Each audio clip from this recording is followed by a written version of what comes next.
Hello,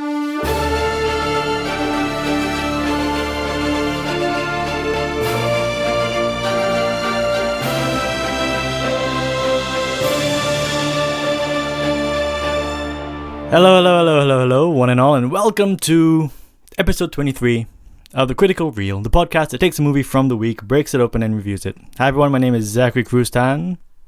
And hello everyone, my name is Jay Krustan. I'm Zachary's brother. Yes, you know me. Happy New Year, everyone. Yeah, Happy New Year.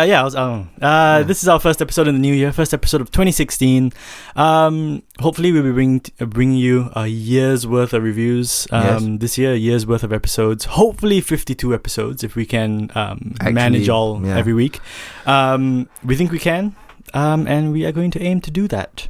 Yep, we're going to smash it. We are going to smash it. So... This episode is coming to you at a rather awkward time. Usually we release episodes on a Tuesday, yes, or a Monday, depending. But it is award season, and we're trying to talk about as many awards-worthy movies as we can, which is why this episode is coming to you Thursday, because the movie that we're discussing today, The Revenant, opens today all across Australia. And it's just a chance for us to try and include as many awards movies as we can. Yep. If we hadn't decided to do that, we would have probably reviewed the Peanuts movie this week. Oh yeah. Which opened last week in Australia. And I think this is going to happen next week as well. So just for a couple of weeks, we'll tell you when it happens. We'll be releasing episodes on a Thursday instead of a Tuesday. Yeah. But yeah, that's not a big deal. Not to worry about. It's just one day if you think about it. It's just one day, yeah. If you do want to if you do want to request a movie for us to review, you can always drop me a message on Facebook, facebook.com/The Critical Reel. You can tweet me at The Critical Reel. Also, please subscribe to our iTunes channel. Rate and review our episodes. Don't forget to download them and take them with you wherever you go. That helps a lot. Yes, it does. And also visit hookedonfilm.com.au, which is a local online film magazine that I write for. Jay, where can they find you? You can find me on Twitter and Instagram at DialogueSC. That's it. Well done. Yep. Okay, so as I mentioned, this week is all about The Revenant, the latest movie directed by Alejandro G. Iñárritu, starring Leonardo DiCaprio, Tom Hardy, and all Donald Gleason, and all those good people. Generated quite a lot of Oscar buzz, this movie. Now you may be wondering why we're reviewing it now, even though it's a 2015 film. It doesn't come out, like I said, till today in Australia. Yeah. So Australia's always late. We get a lot of award seasons movies in January. So yeah, if you have not listened to our episodes before, if you've not listened to The Critical Reel before, and this is your very first episode, welcome. Yes. Yeah. Welcome to our wonderful little get-together where we discuss movies. Our episodes have 4 different segments. The first one is the cast and crew and the synopsis, and that's where we break down the cast and crew and the synopsis. Yep. Straightforward. We then move on to the background and the production. Again, the background and the production of the movie. Any juicy tidbits that might factor into our episode, we will tell you all about them.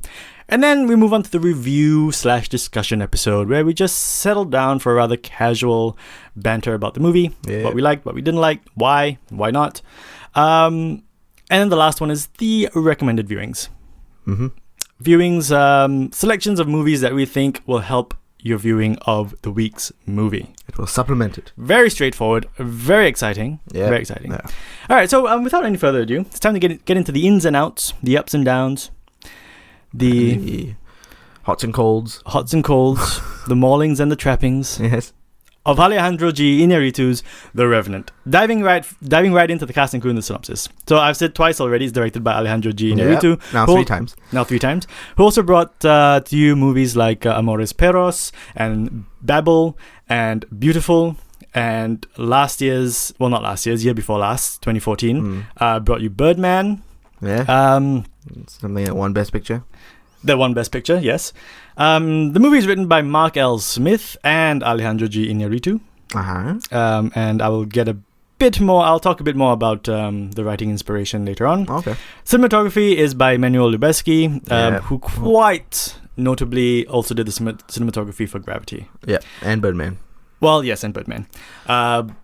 Yeah, but I mentioned Gravity for very personal reasons. Of course. I kind of talk a bit about Birdman later. So, in Yes. terms of cinematography, The music for Revenant is composed by Ryuichi Sakamoto. I'm assuming he's Japanese, yes. And Alvin Noto and Bryce Desner. 3 people I've never heard of before. neither have I. Yeah, embarrassed to say. And it runs for 2 hours and 36 minutes, so it's quite a lengthy movie. Whether it's justified, we will talk about later, I suppose. You have to keep listening in order to find out. And of course, it stars Leonardo DiCaprio, Tom Hardy, Donald Gleason, and Will Poulter. A whole bunch of English people except for Leonardo DiCaprio, or British people. And Donald Gleason's Irish. Yeah. All right, so, synopsis, pulled from IMDb.com. A frontiersman named Hugh Glass, played by Leo DiCaprio, on a fur trading expedition in the 1820s, is on a quest for survival after being brutally mauled by a bear. Now, this is not really a spoiler, but the reason he's mauled by a bear is because he goes off on his own, and after that, he kind of gets abandoned by his so-called friends, one of whom is played by Tom Hardy, and he then embarks upon a sort of revenge survival quest. Yeah. Right. Background and production of The Revenant. It's based on the novel, The Revenant, A Novel of Revenge by Michael Punke. Well, the novel is based on a real guy as well, right? Yes, and it's inspired by the legend of Hugh Glass, a frontiersman and fur trapper of the early 19th century. 1820s, wasn't it? 1820s. Yeah. It's what's interesting about this man, Hugh Glass, is that his actual history is very hazy. Like, no one really knows very much about him. His legend, his story has often been embellished, time and time again to kind of make him this mythic figure. Yeah. So no one really knows his true story, and so this inspiration, I suppose, is a bit loose.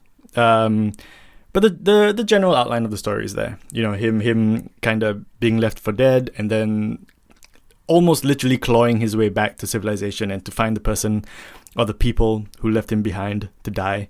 So yeah. The whole outline of this movie is similar to like a South Korean revenge movie. It's a very extreme one. Yeah, it is. That's for sure. And what's interesting about The Revenant is that they not once do they ever mention that it's based on a true story. Not once do they have any title cards that flash on the screen that tell you what year it is, where it is, how much time has passed, who these people are, where they are.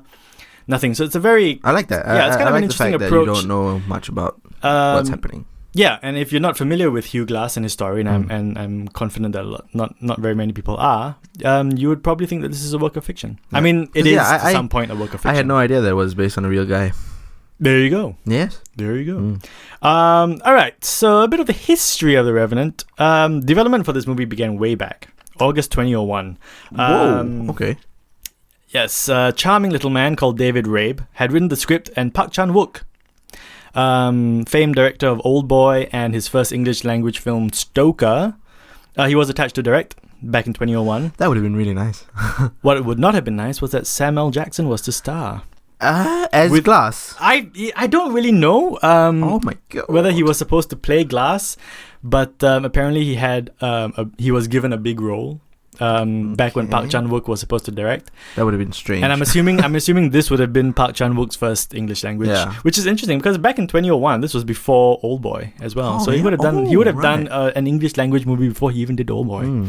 Yeah, so we're traveling to some parallel universe now. After Park left, for reasons unexplained, the development stalled for 9 years, all the way up to 2010. So in 2010, that's when Mark L. Smith was brought on board and he wrote a new screenplay. At that point in time, John Hillcoat, who directed The Proposition, The Road, and Lawless, which was actually a string of westerns. He likes one-word movies. True, except for The Road. The Road was this dystopian post-apocalyptic film with Viggo Mortensen. Yeah. Okay. But you can see, I mean, he would have been an interesting choice to direct The Revenant, because if you look at the 3 films I just mentioned, they are kind of, they do kind of foreshadow The Revenant in a way. I mean, you've got The Proposition and Lawless, which are hardcore westerns, and then you've got The Road, which is this lone trek across a... So yeah, all 4 movies have similar tones. Mesh them together and get The Revenant in some way. And when John Hillcoat was brought on board, Christian Bale was thought of for the lead. Yeah, but then all that kind of fell apart when John Hillcoat left in 2010. God. So yeah, quite a tumultuous kind of journey the Revenant has taken. Christian Bale just would like have its been good character. as well. Christian Bale would have been good. Yeah, yeah. He's a very physical actor. Honestly, though, it's easy to kind of imagine almost any actor in this role. Not taking anything away from DiCaprio. Yeah, honestly. I don't think so.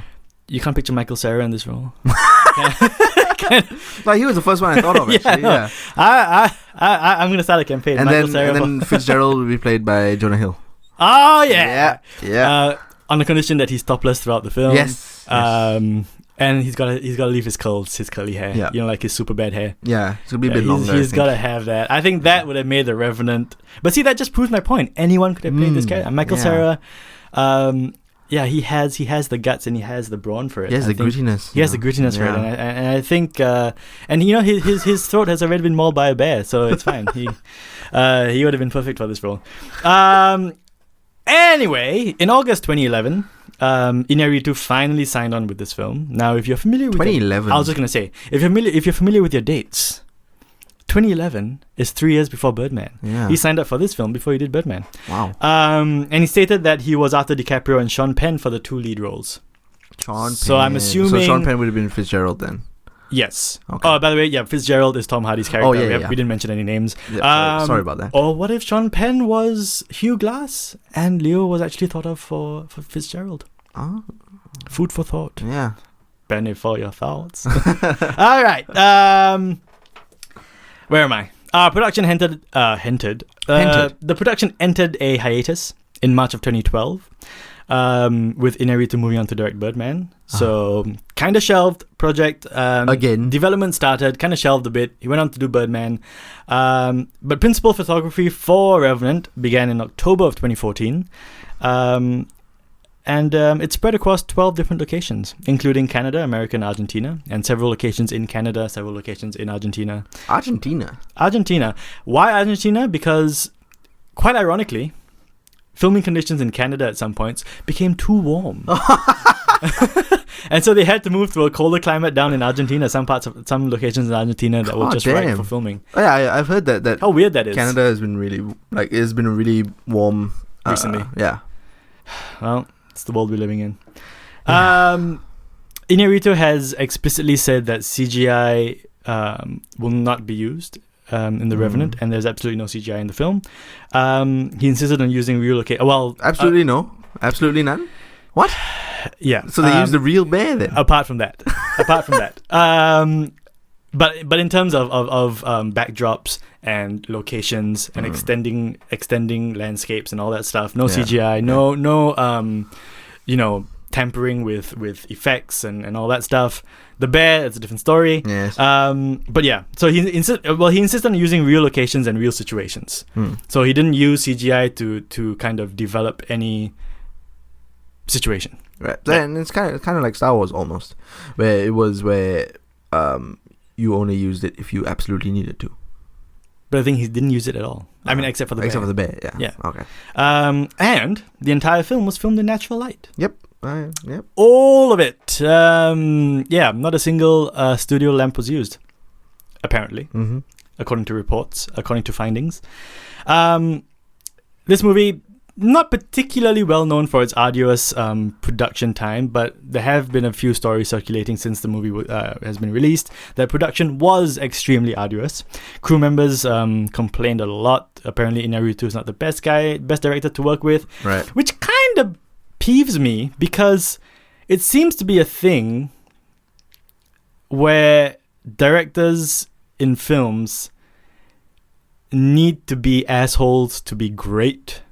You know, like Kubrick was one, Hitchcock was one, Iñárritu is one, apparently. What happened to just the normal, fun director who can still manage to make a great movie without being a dick? I don't know. Yeah, that's just me venting about it. But anyway, there's not that many who are like that. But why do there have to be any in the first place? I don't know. Maybe if you're not a people person, if you're gonna explode on set and be, just completely mean to everybody. Why be a director in the first place? Anyway, according several of the crew members were fired at the behest of Iñárritu. According to him, he said, this is quote and end quote, as a director, if I identify a violin that is out of tune, I have to take that from the orchestra. End quote. So I don't know, if this gaffer just tripped over a wire and I don't like his face, I'm gonna get rid of him. If he's not in tune. If the violin's out of tune, you just tune the violin. You don't get rid of the violin. What? That is actually a good point. Yeah, that is actually a good point. It's a stupid ass quote. Oh well. So as a result of all this hullabaloo and all this crap that happened during production, photography ended in August of 2015, just a few months ago. Wow. Instead of the projected April or May. So it ran over, the schedule ran over for several months. That's like 9 months. Almost. Yeah. Yeah. That's pretty long. Its budget also exploded. Originally started off with a $60 million budget and ended, by the time it ended, it was 135. More than doubled by the end because of all the natural the whole natural approach to filming, no fake locations and all that, real locations. Iñárritu was insistent on shooting the film chronologically, so in sequence, which that would have added quite a bit to the budget. Exactly, it kind of posed a lot of financial issues, and also with the location changes and with all the location. that, Yeah, exactly. With the location changes, a lot of flights had to be made and all that stuff. So kind of irrevocably, the budget had to be, kind of ballooned a little bit. Yeah. And yes, the film was shot chronologically. Do you know what the Revenant means, or the origins of the word Revenant? Something about ghost, or like a returning ghost or something. Close.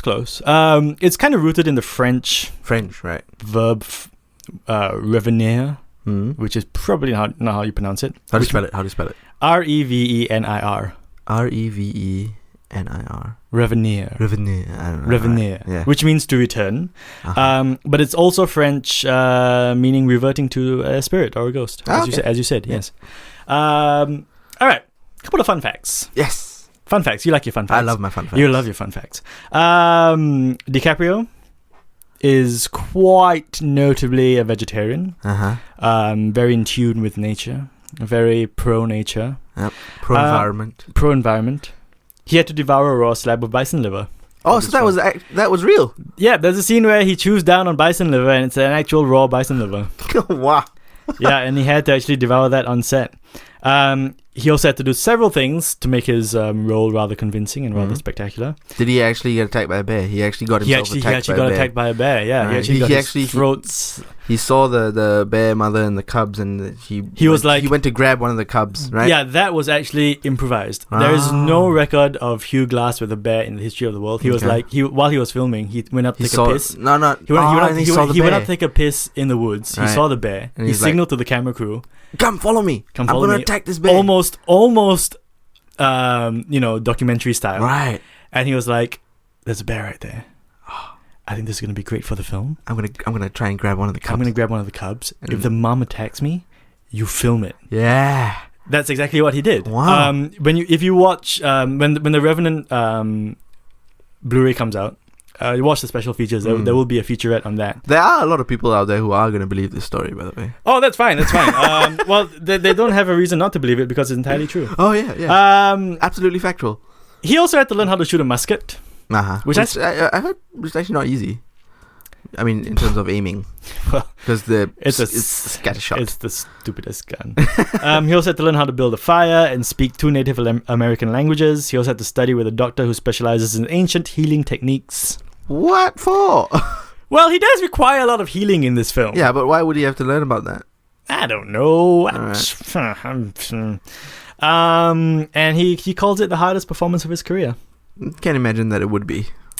Yeah, watching the film, it's a hard performance. He really enjoys doing these intense kind of roles that require him to grunt and yell and groan and just literally keep his blood pressure boiling. he loves these roles. He thrives on them. Yeah. He thrives on that. If you think about every Leo DiCaprio role that has come before, he's like Al Pacino, where he's always screaming in his roles. And it's always this high octane, very conflicted, very dark. Very dark. He loves it. He must love it. I mean, he must thrive on it. Otherwise, why would he do it? He does it well. I think he does it really well. I mean, I think he should, in his next movie, he should just play a monk. Go in the exact opposite direction. Just be a monk. Go be zen.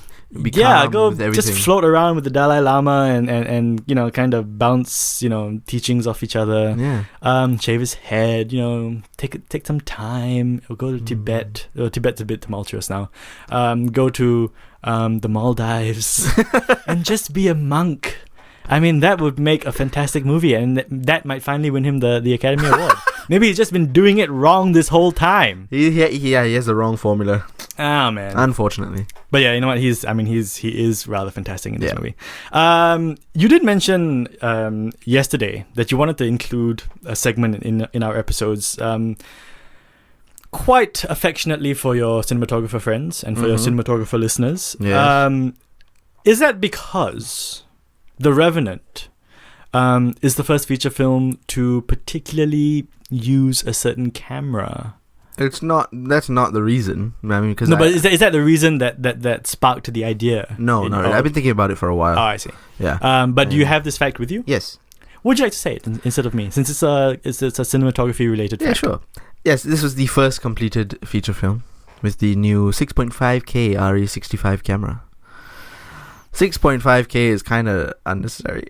Well, no, actually. But it's strange though, because they have a lot of 8K cameras. Yeah. So this is not like, whoa, it's a 6.5K camera. But does RE have any 8K cameras? I'm not sure. I don't think so. Yeah. But there are 8K cameras out there. Yeah. So RE's behind. But 6.5K, goddamn. If you shoot it raw, whew, it's going to be amazing. Yeah.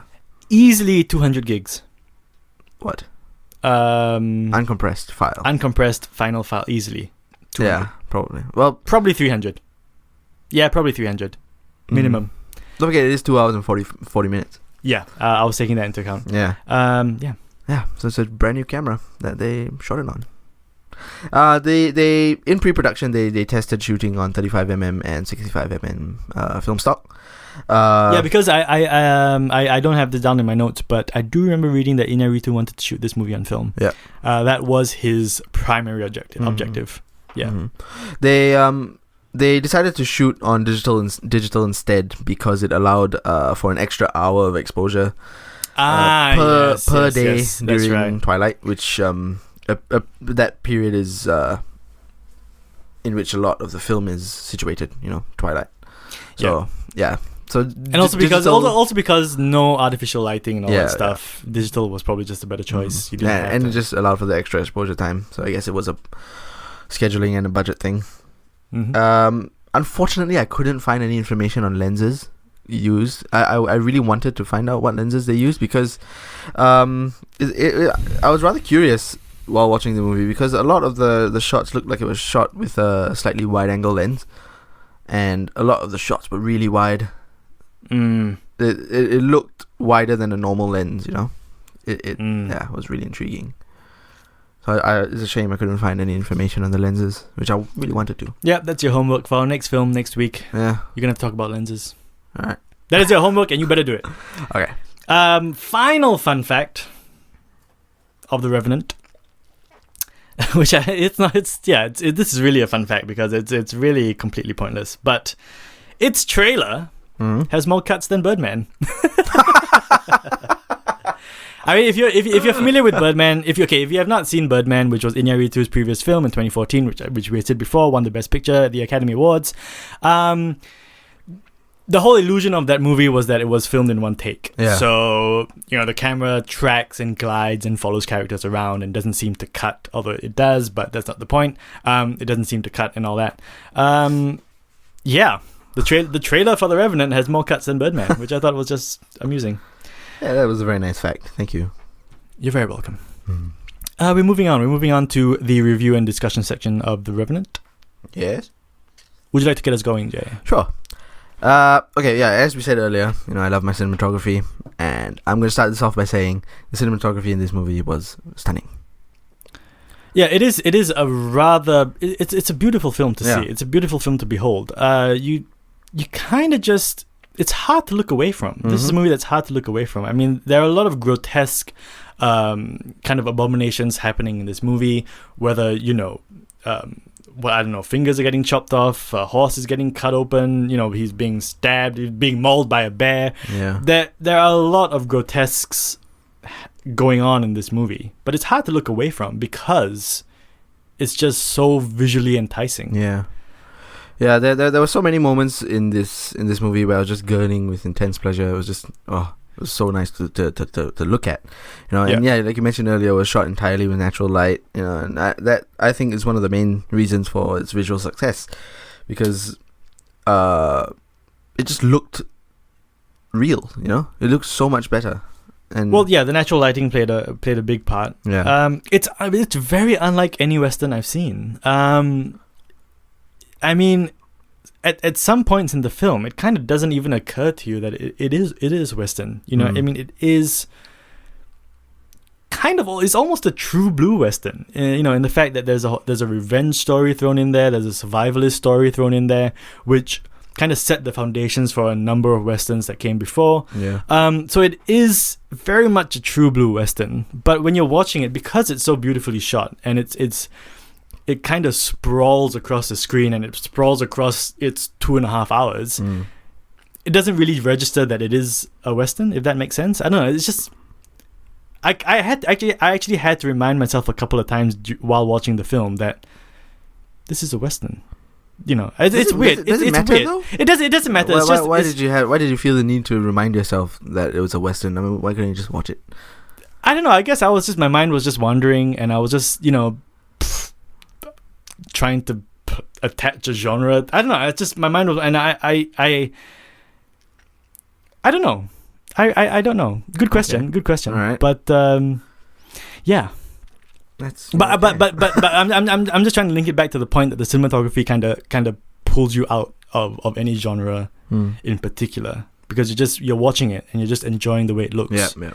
And I suppose that's my reason, that the cinematography pulls you out, and makes it a kind of genreless film. All right. When actually it's not. Okay, that's interesting. Yes, please carry on. Yes, carrying on with cinematography. Yeah.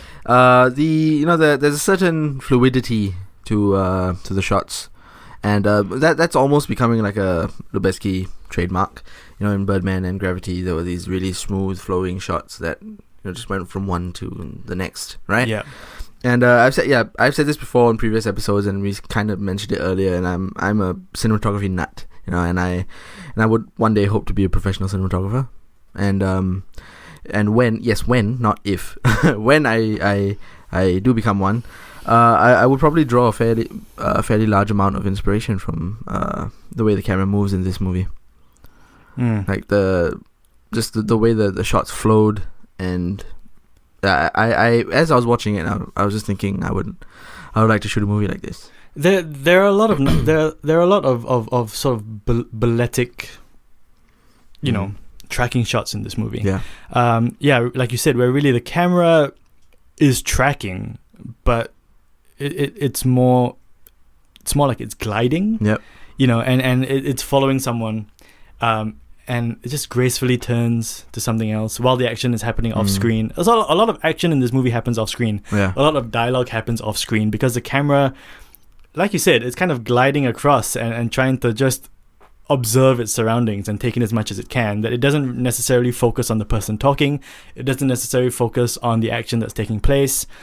It's a very free form kind of, cognizant camera, to be honest. It kind of picks up what it wants to pick up. It's a stark contrast to what is happening in the frame. Like, the camera is moving so fluidly, right? Yeah. It's moving, like you said, gliding, and then there's so much shit that's happening in the frame, so it's gruesome and grotesque and all that, but the camera is like this wraith. This wraith or this angelic being just floating in and amongst this chaos. That really just observes. It just observes as it goes. Yeah. It's a very I wouldn't say unique, but it is a very fascinating approach to cinematography, and you kind of notice it as you're watching it. Yep. It's not one of those things that you have to think about afterwards. You actually notice it when you're watching it. I loved it. Okay, the long takes in The Revenant, and there are quite a number of them. I felt that they were choreographed and like paced and timed really well. You know, they never. There were a lot of long takes. Long takes. Yeah, it's strange. I don't pick up long takes as easily as you do. Yeah, because I spot them. I look for them. I don't. Because I'm like, what was it? I can't recall a single long take that happened in this movie. Actually, quite a number of them. As I'm watching, they're like, it hasn't cut yet, has it? It hasn't cut yet. Oh, wow. Okay, this is really good. You know, these long takes, they never seem too long or arduous. You know, the content of the shots were arduous, but you were never bored. And you know, there are long takes in other films, and I can't really mention any because I can't think of one. But I know there are long takes in other films where they tend to overstay their welcome, sort of, and you know, it's the shots become too long with nothing much going on. You know, and they just like they put in a long shot just for the sake of putting in a long shot. And okay, like I said, I am a fan of these long uncut shots. And so you would think that I would love Birdman, right? You know, because it's just one huge, seemingly uncut shot. But here's the reason why I wasn't a fan of the cinematography in Birdman. I feel like long takes are like fast food meals, where you know you shouldn't eat it all the time, but when you do, you enjoy the hell out of it. Mm-hmm. And watching Birdman was like having fast food for breakfast, lunch, and dinner for a month. You know, it was just too much of a long. It just seemed too much. See, I prefer The Revenant to Birdman. Definitely, so do I.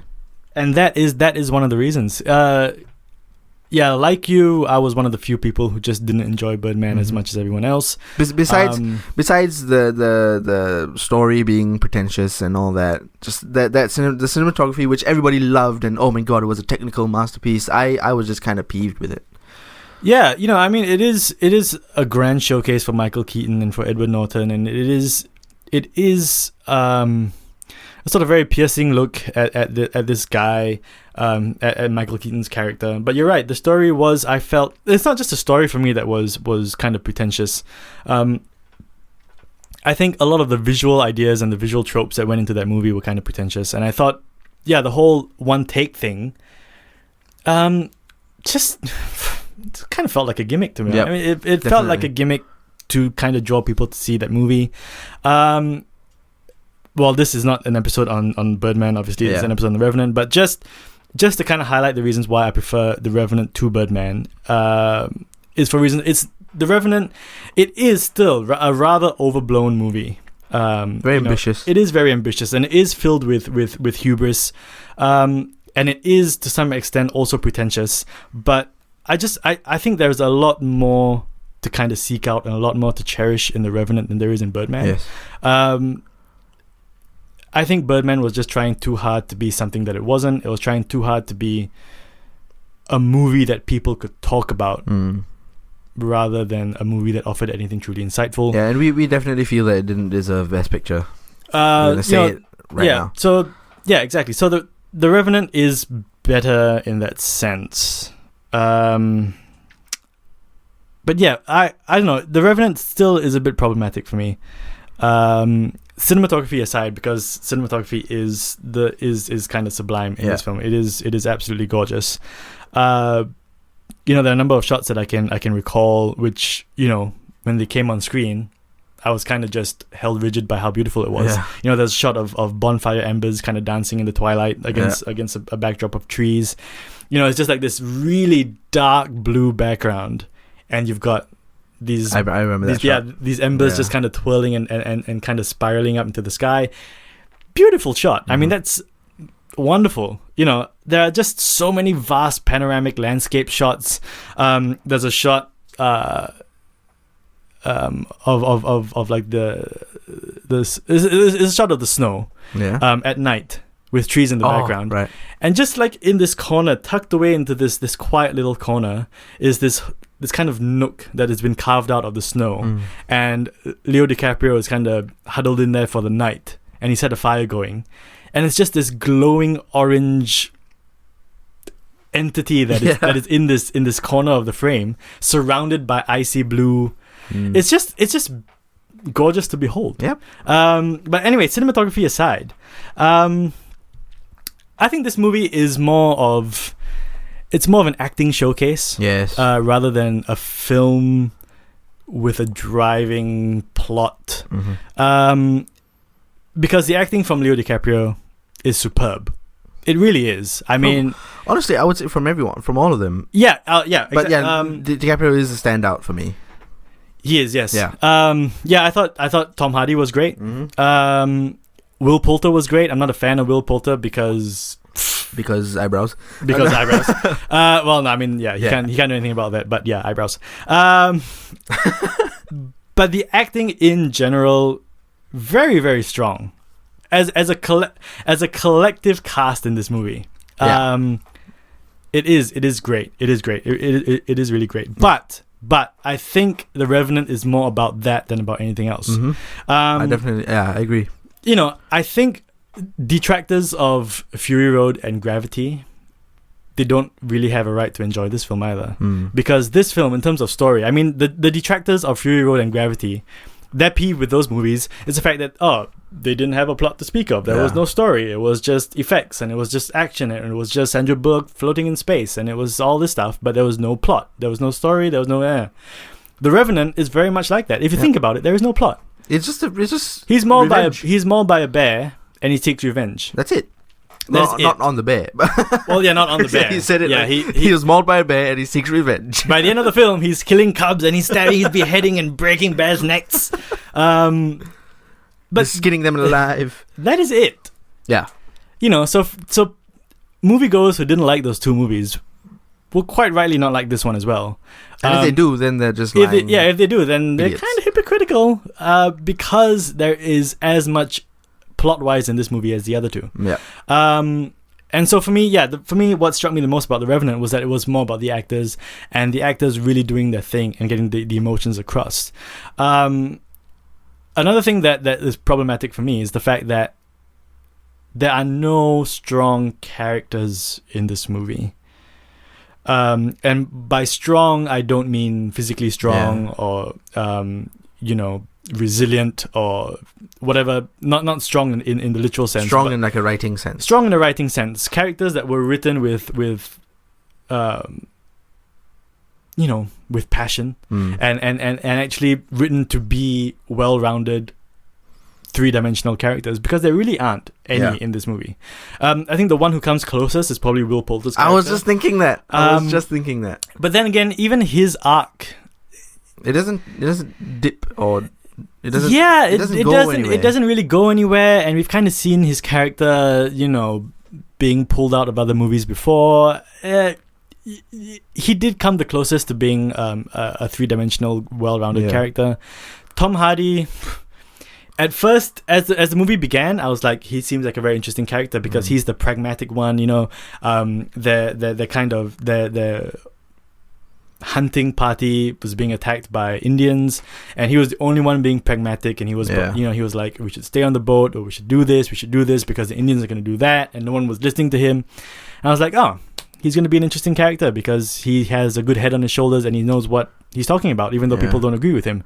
And then he just kind of plateaus. But then he kind of just dipped into this villainous character who became a machination of the plot. The plot required him to do this, so he did it. Yeah. The plot required him to do this, and then he did that. Then the plot required him to do this, and he did it. The plot required him, and he did that. He was a very obedient character in terms of the plot. He was kind of chained to the plot, as it were.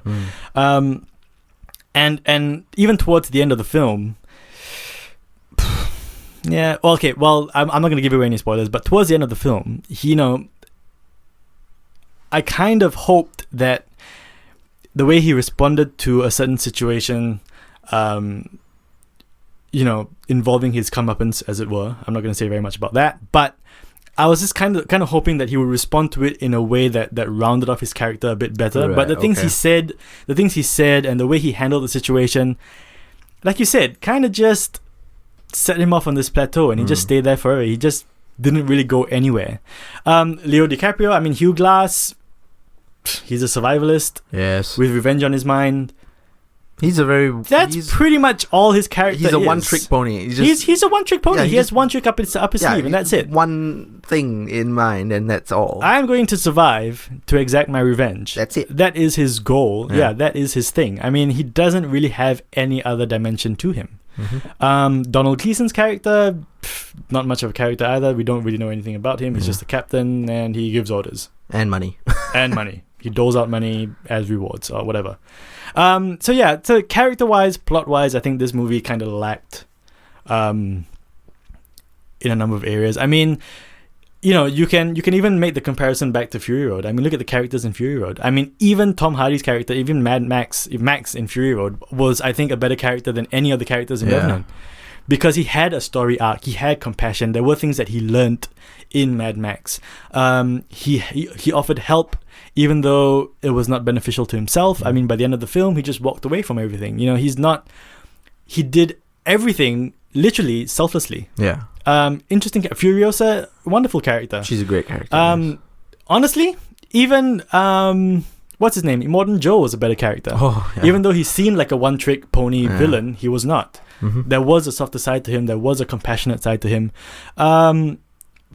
Gravity is the same. There's a backstory given to Sandra Bullock. She is a conflicted character who loses a companion in space, is afraid of losing her own life, even her companion, is worried about her, is thinking about her dead daughter and all that stuff. Yeah, even her companion, George Clooney, I mean, he had backstory. And exactly, even he was a sympathetic character. Yeah, very subtly hinted to his backstory, but it was still there. It was still there. We knew stuff about him that made him a better character. Yeah, that movie, Gravity, had very subtle writing. And for me, that is what lacks in The Revenant. The Revenant lacks that subtlety that brings out character traits with just a few words. I think there are a lot of flashbacks in this movie, like when Leo is trying to survive after the bear attack, and he's having these flashbacks of his wife and his son.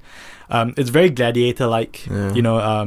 Maximus in Gladiator had those similar visions, and I just thought that was, again, trying to spoon feed us a lot of the character backstory. It was kind of just slapped in there. It was kind of goading us to feel certain things about his character and to feel a certain way about his character, and I think that could have been done differently. I think it could have been done very succinctly in certain lines of dialogue that hints to his past. Or instead of just showing it. Yeah. Exactly. Or you could even have had a prologue. Just a scene that happened in the past at the start of the movie that sets up his character, and then let the rest of the movie unfold in present day without any flashbacks. Because then you already know the history of his character. You didn't have to keep inserting these flashbacks to kind of encourage us to respond. Yeah. So yeah, those were my main concerns, my main gripes with this movie. But like you said, cinematography is fantastic, and it is hard to look away from. It's a very nice movie to watch, in the visual sense, obviously. It is. Yeah, I mean, even in the story sense, it's not a nice movie to watch because it's such a grueling, tiring, kind of relentless movie. It's hard. It's really not an easy one to watch. Yeah. There was one other thing that didn't really work for me. It was I felt it was a bit rushed. Was Glass's recovery time, like the from when he was like 7/8 dead in a ditch to being on his 2 feet again, I felt was really rushed. And okay, I know that the will to survive and the hunger for revenge are formidable forces, right? But I just seeing what he went through, seeing the injuries that he got, being attacked by a freaking grizzly bear, and being right at death's door. The will to survive and the power of revenge. Considering all, taking into account his environment, the conditions of his environment. No medical treatment at hand. It's not like he walked around with a makeshift first aid kit. Yeah, and then all of a sudden he's on his 2 feet and he's running around again. I suppose, that like I said before, you don't get any title cards. So you don't know how much time passes. Yeah. I guess we are meant to infer it for ourselves how much time has passed. But I don't know. The way it's shot and without the title cards, right? we as an audience are led to believe that we're following his journey from day to day. You know, it doesn't seem like a lot of time has passed. Yeah, especially the parallel storyline involving Fitzgerald and Will Poulter's character, their trek back to their kind of settlement. That parallel story seems to take place almost in real time, almost as if it's a day-to-day occurrence. I mean, when we're following Leo DiCaprio's character, we can kind of believe that several days or weeks or something has happened. Yeah. But when the story cuts to Tom Hardy's character and all those people, it just seems like it's very quick and very oh, it's the next day, or oh, it's the next hour, oh, it's something. All right, so what is your rating for The Revenant? All right, my rating out of 5 stars. Yes. I give it a 4. You give it a 4? Yeah. I was thinking about giving it a 4.5, but I give it a 4. What is your rating? I'm going 3.5. 3.5? Yeah, I'm going 3.5. I was going to give it 4.5 purely because of the cinematography. I was just, then, you know, after like writing my notes and all that, and then thinking about the problems and, you know, the characters, I gave it 4. Yeah, I mean, I think if you are kind of student of Inarritu and you really enjoy his movies, you will enjoy this because there is a lot to relish in this movie. You know, you can really appreciate Leo DiCaprio's performance. You can appreciate that the journey his character takes. Like you said, even though it's a bit unbelievable that he recovers so quickly. I actually do remember, I think I do remember reading at some point that the real Hugh Glass crawled his way back from the bear attack site to the camp. The whole way he crawled. And I think for, you know, kind of cinematic, dramatic purposes, they kind of made Leo DiCaprio's recovery a bit quicker so that he didn't have to crawl the whole way and the audience won't get just bored of seeing him crawl every single time. They kind of amped up his recovery rate so that he could end up walking. It was a bit rushed then, I feel. Yeah, it did seem like, because really his wounds were insane. They were insane. Yeah. I mean, he had chunks of meat hanging out and flaps of skin kind of flapping and flopping in the wind. It was atrocious. And you would think that it would take him at least a month to really do anything. Yeah, but then it seemed like it was 3 days. It just happened very quickly. Yeah, it just happened really quickly. And I kind of do agree with that. That was one of my biggest qualms with.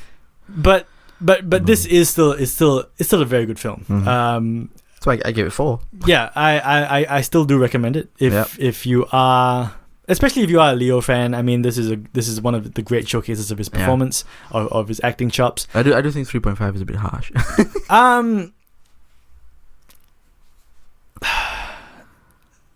I don't know, maybe. I don't know. It is your rating. 3.75. All right, 3.75. All right, fine. No, but I'm still recommending it. I'm still recommending The Revenant. Yeah. I still think it is a movie that you should see. Yes, definitely see it. Yes. Yeah. I really don't know what I was going to say after that. What is your best movie? Yeah. What is your best movie? My best movie is The Godfather.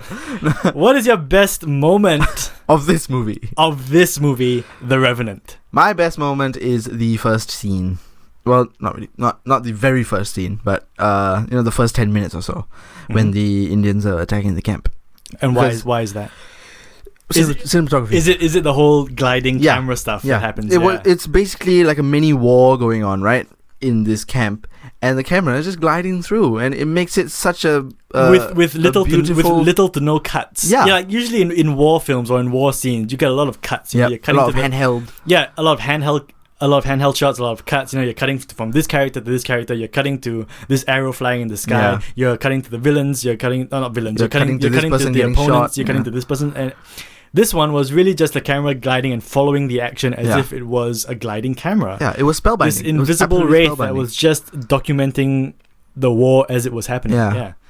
And but it's like 11 minutes or so. It's just really good action that was shot so well. And it kind of reminded me Not in terms of cinematography, but it kind of reminded me of Saving Private Ryan, where the first 20 minutes. First 20 minutes or so is just full on action. So, yeah, I really enjoyed that. That was my best moment. What was your best moment? Hands down, it was the bear attack. Right. Hands down, I think that is the best moment. I mean, a lot of people have made a joke that he was being raped by the bear and whatnot. That is an amazing sequence of the movie. It's just holy cow. Yeah. I thought it was just beautifully handled by the CGI, by Leo DiCaprio. I mean, his acting in that scene was so convincing. The CGI and the practical stuff, it meshed so well. Like, there was this one small moment when the bear put his paw on Leo's head, and it looked like an actual bear's paw. I don't know how they did that. And it looked like his head was getting squished. I don't know. I don't know how they did that. It looked so convincing. Yeah, maybe it was a real bear, just a really well-trained bear. Yeah, well-trained bear, That's Leo DiCaprio, don't eat him. Yeah. Well, bears don't eat humans anyway.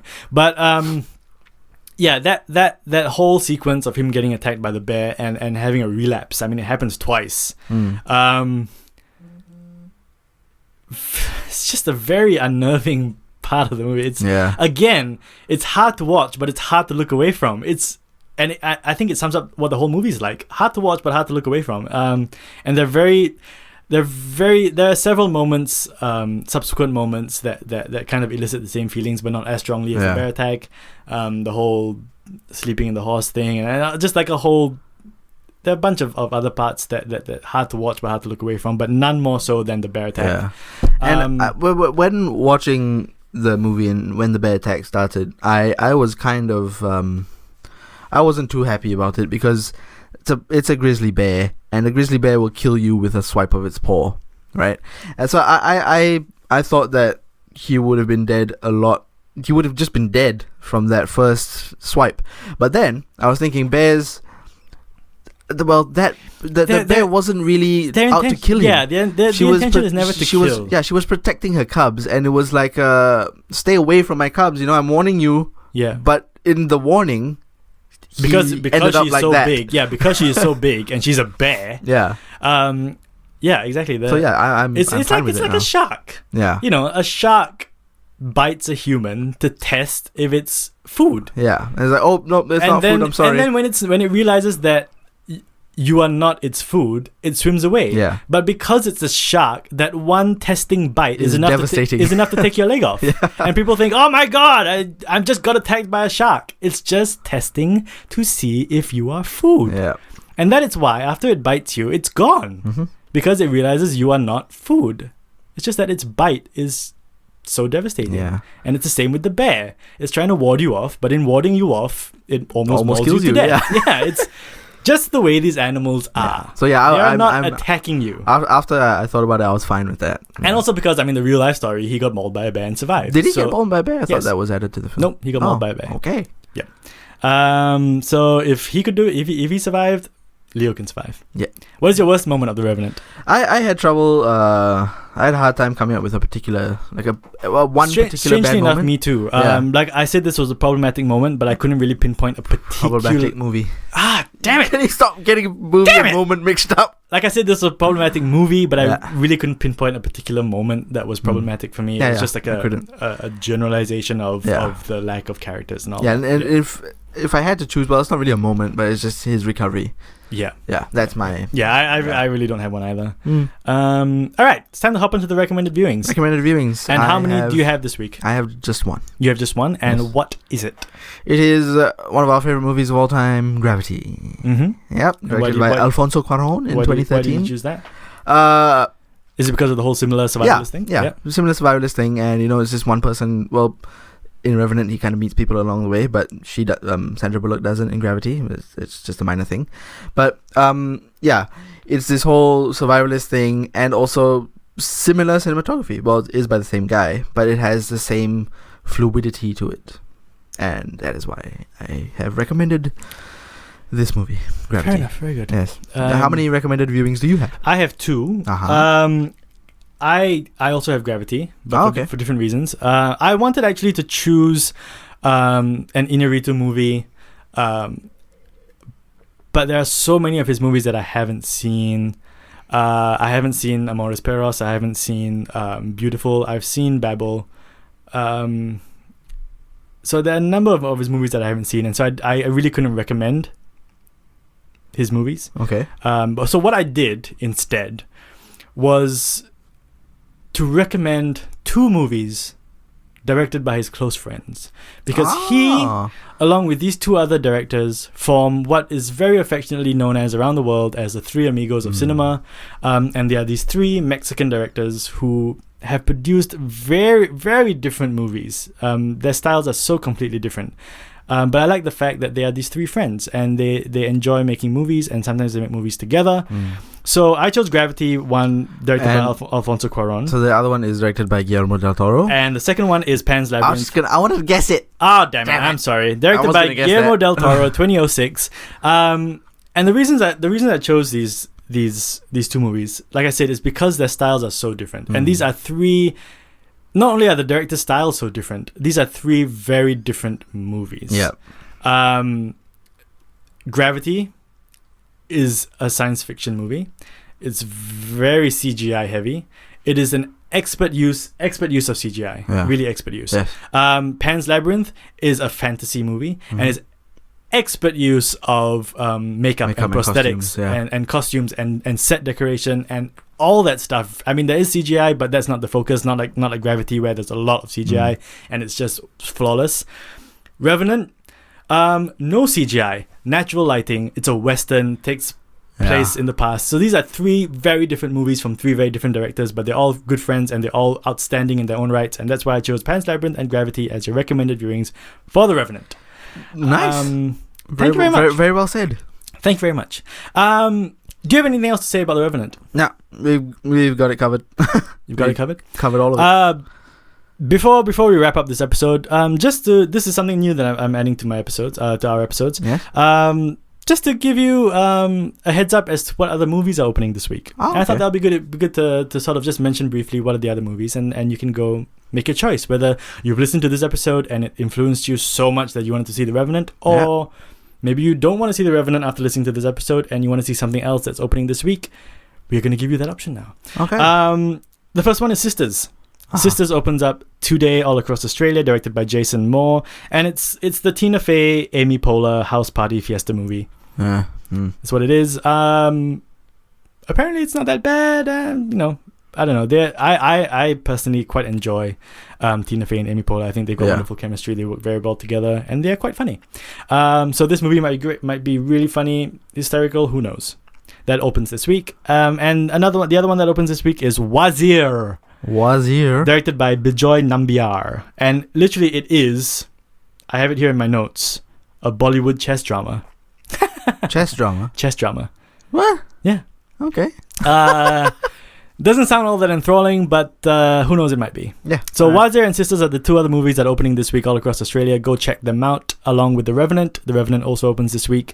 Make your choice wisely, and enjoy whatever movie you see. Of course, we're not limiting you to just one choice. You can go see all 3 if you want. Who the hell? I mean, that's... Maybe we recommend you go and see all 3. Many movies as possible. Just go and see all 3. But no, see The Revenant because we did an episode on it. That does it for our episode on The Revenant. I gave it 3.5. Jay has given it 4. We both recommend it, that you do go see this movie. It's a very painful movie to see, but honestly... A very beautiful movie. And by the end, beautifully painful. You might come out taking away... It's beautifully painful. It's beautifully painful. Painfully beautiful. So that is our 2 cents worth on The Revenant. Once again, you can find me on facebook.com/The Critical Reel if you want to review... If you want to request a movie for review. If you would like us to talk about and kind of dissect and break open... What is wrong with me today? If you would like us to dissect and really talk about a movie that you hold close to your heart, a movie that you've cherished all your life, just let us know. Let us know on facebook.com/The Critical Reel. You can tweet me at The Critical Reel, and you can tweet Jay at Dialogue SC. Let us know what movies you'd like us to talk about, and we will do our best to slot them into our schedule, and we will talk about them. Also visit hookedonfilm.com.au, and please subscribe, rate, and review our iTunes channel. Yeah. Until next week, I am Zachary Cruztan. And I am Jay Cruztan. Watch movies till the day you die. Toodles.